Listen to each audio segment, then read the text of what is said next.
हमारी हिंदू संस्कृति में बहुत बड़ा न्याय है। देखो, रावण बड़े विद्वान थे, 4 वेद 6 7 18 पुराणों के विद्वान थे, परंतु जिस समय रावण के विषय में हुआ कि रावण ने सीता जी का हरण किया, गलत व्यवहार किया, मांसाहार करता था, मदिरापान करते थे और राक्षसी प्रवृत्ति थी, तामसी प्रवृत्ति थी, तो उनको राक्षस कर दिया घोषित। आज वो भी जलाया जाता है, उसके साथ में मेघनाथ का पुतला, कुंभकर्ण का पुतला जलाया जाता है।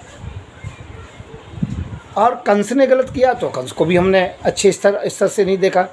जिसने भी यहाँ पर गलत किया है उसके लिए हम आज भी संवेदना व्यक्त ना करके और उसके लिए हम एक ऐसा दिवस, काला दिवस के रूप में मनाते हैं और धर्म की विजय के रूप में मनाते हैं। तो जो 53 साल का व्यक्ति 6 साल की लड़की से शादी करता है तो उसके लिए बलात्कार दिवस क्यों नहीं मनाया जाता है?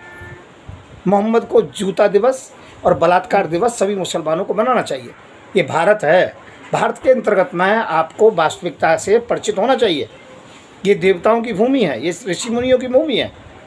तो मैं मुसलमानों से सबसे कहूँगा, ये मोहम्मद का चक्कर छोड़ो, रसूल है। ये क्या रसूल है?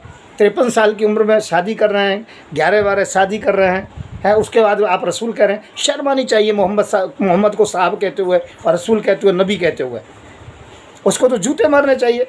हमारे यहाँ आसाराम ने गलत किया तो जेल में है, जिन्होंने गलत किया वो जेल में है। बलात्कारी को तो जूते मारने का दिवस रखना चाहिए कोई ना कोई। जो हलाला की बात करता है, हलाल वकालत करता है, औरतों के कपड़े मौलवियों द्वारा उतरवाता है, जो कुर्बानी के नाम से बकरे को बड़े प्यार से रखते हैं, उसके बाद में उसके गर्दन को उड़ा दिया जाता है छुरे से। ऐसे लोगों को आप अपना रसूल मानते हो? शर्म आनी चाहिए मुसलमानों को। यह देश अहिंसावादी है, अहिंसावादी बनिए। मैं इस्लाम से कोई नफ़रत नहीं है, मुझे मुसलमानों से नफ़रत नहीं है, और आपकी बुराइयों से नफ़रत ज़रूर है।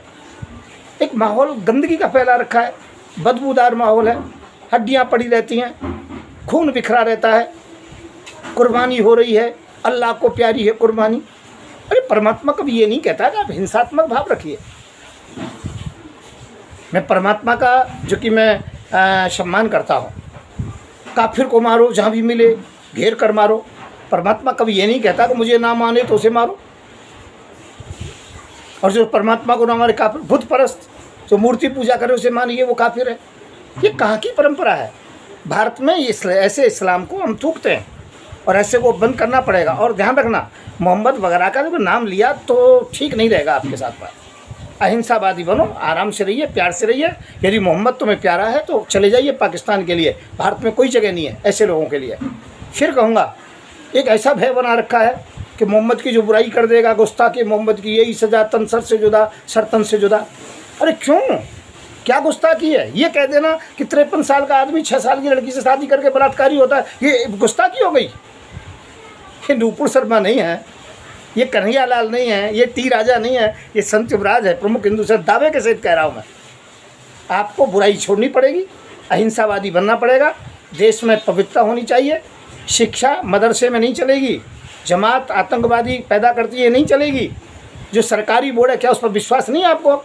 जैसे इंजीनियर बनते हैं, डॉक्टर बनते हैं, IAS बनते हैं, IPS बनते हैं। देश की धारा में रहना है तो आप रह सकते हो। यदि देश की धारा से अलग केवल इस्लामाबाद करना है और आपको यदि शरीयती कानून करना है, गजबे हिंद करना है, तो पाकिस्तान चले जाइए, नहीं तो फिर आपको भेज भी दिया जाएगा।